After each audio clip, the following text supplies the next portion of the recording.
Welcome to Anchor Network, where you get updates of things happening around you and things you would like to know. I appreciate everyone who has subscribed to this channel and those who are yet to subscribe. And if you have not subscribed, what are you waiting for? Click the red button and also click the bell icon so that you'll be notified anytime we publish any news. This time around, we have wonderful news for you that you'll be glad that you are aware of. Stay tuned. Vice President Yemi Osinbajo on Wednesday jokingly told Senate President Bukola Saraki that he was happy he did not do anything funny by removing President Muhammadu Buhari during the vacuum in power before the presidential inauguration. Between 12 midnight heralding May 29 to about 10:30 a.m. of the day, when Buhari and Osinbajo were sworn in for a second term, there was no president or vice president, and the Senate President is presumed as the acting president within that period. Osinbajo, who spoke at a dinner organized honor of President Muhammadu Buhari and himself at the State House Banquet Hall, after they were sworn in for a second term in office by the acting Chief Justice of Nigeria, Justice Tanko Mohammed, narrated how he and Saraki cracked jokes over the vacuum scenario.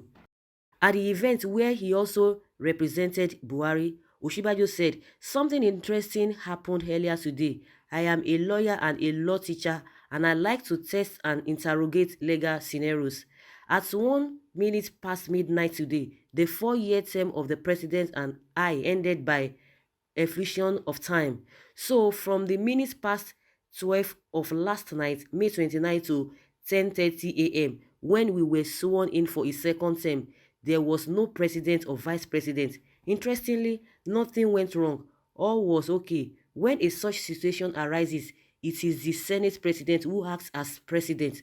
So when I arrived at Eagle Square this morning, some may have noticed that the Senate President and I were enjoying a joke.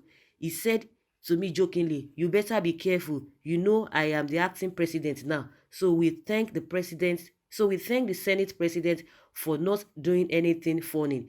The Vice President, who expressed joy over the orderly and civilized process of transition which democratic system of government provides, also thanked God and Nigerians for trusting the administration yet again. He assured that the trust would not be betrayed.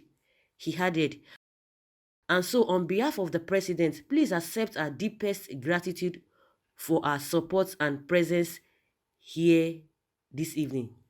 The best year of Nigeria begins today, and by the grace of God, all of us will live to enjoy the coming years and many more." The thing is that these guys should look at themselves, or they ask themselves if really they have done fantastically well, whether people are really happy, whether people are really comfortable, whether people are really living up to standard. Let's leave all these jokes is trying to crack. After all, Saraki is a gentleman, irrespective of how people have painted him and all of that. So, but what is important is that you guys have come into power again. We don't know how you came in. People are saying different things from different corners. Even the role that the vice president played too. We all have all those in the public domain. But one thing that is pertinent is that look at yourself and ask yourself the standard of living of people in 2014 compared to now. If people can say of a truth that their lives have really transformed, those are the questions that you guys need to ask. It's not a matter of all this ceremony or banquet or dinner, whatever, or whatnot. What is the standard living of an average Nigeria? All the projects that you guys have done, all the empowerment, how has it transformed the lives of people? The 10,000 naira you guys shared and you stopped after the election, of what use is it to the life of people that you gave that money, and of what value is it to the GDP since you've shared that money? Like from the reports that we had, that Nigerians, our country is the headquarter of poverty, and secondly, we top the list, number 6 of the country that live a miserable life. People are not happy, and these guys, they come out, they like, we have done this, we have done that, but it's not reflecting in the life of people. Like I always say, their scorecard is not more than 10%, and they are glorying in that 10%. If you think that you have done something in this your administration or this past administration that that just ended, you've not done up to pass mark. Of course, you guys cannot just sit down and not be doing one or two things, but those things are not reflecting in the lives of people. Those things are not translating to a good life. Stop taking pride. Stop priding yourself that you have done noble. You've done nothing. In as much you have not gotten to that, in as much you have not gotten that pass mark, you've done nothing as far as the masses are concerned. Check out their lives. Check the standard living. Check the security. Check the environment. You even talk about ease of doing business in Nigeria. Are people really doing their business effectively? Are people comfortable? You talk about the farmers. Can farmers say of a truth? Can farmers say of a truth that there is ease of doing business in the country with the challenges that we see all over the place? I think the first set of business people are the farmers, because they bring food to the table, and without food, no one can live. Are they doing their business effectively?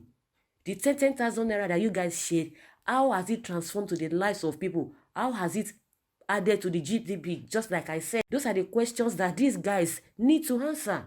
The set of people whose their life has transformed for the better are the politicians, governors, commissioners, ministers, presidents, vice presidents, all the public officials at higher level. I'm not talking of civil servants.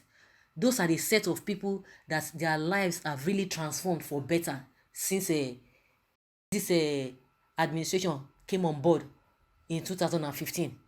At least if they check their lives from 2015 to 2019 to date, they can say of a truth that their life has really transformed. And we can see that because the kind of salaries they collect, the kind of allowances they collect, even the VP collect a hardship allowance. The same VP will be talking about 16 years of PDP, that corruption, this, corruption, that. I'm sure he must have heard what the president's wife said concerning the money they budgeted for this program. The allegation she made some days ago. Now you'll be pointing fingers at others, but what is happening in your own house, you are not seeing it. They've not come out to tell us how they spent that money. The woman that even came on TV to come and explain herself, she couldn't even explain herself because she couldn't really bring the whole thing to the forefront. Even though we said it might not be her fault, or maybe that was what she got. Maybe that was the money she got to be able to do that program. But more than that was budgeted for that program. Now they can crack jokes for all we care. They can talk to themselves for all we care. But what we know is that they've not done too well. When you talk of security, that one is even zero. They are even overwhelmed. They are confused. So once they see anybody that talk about their deficiency, they get agitated, they get hot, they get angry. The next thing, they will start saying things that are not relevant to the complaint that you have made.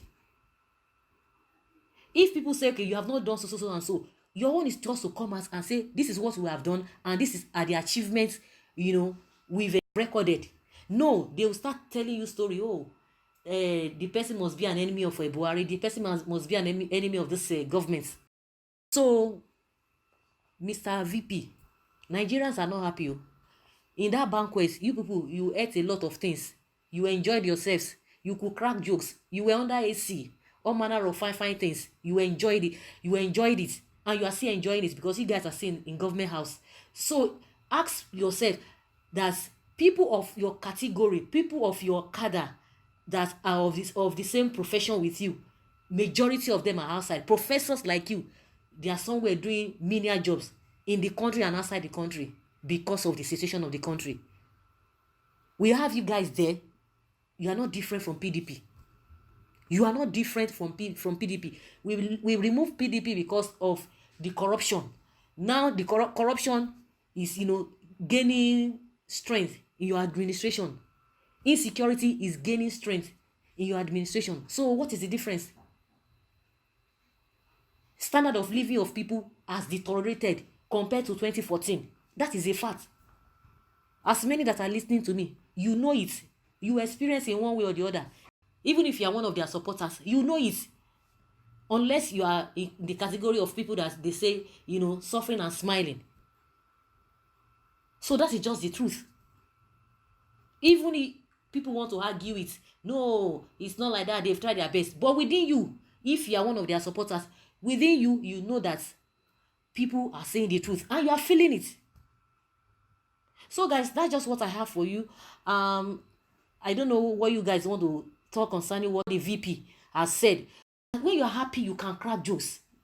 Somebody who is not happy cannot crack jokes. Once you are comfortable, you can crack jokes. Once you are not happy, even somebody smiles at you, you won't smile back. Even if somebody says something that is funny, you just be looking, what is this guy saying? Because you have a lot of problems on you. Because that time is not time of, that time is not time to even crack joke or to laugh with anybody. Because you are full of issues of life. So, I don't know what you guys want to add to what I've said. If you are indifferent, if you think I'm right, if you think I'm not right, if you feel that you want to insult me, you are very free. Just put the comments, put all the insults inside the comments. We'll read it together. I will still learn from you. Thank you very much. Bye.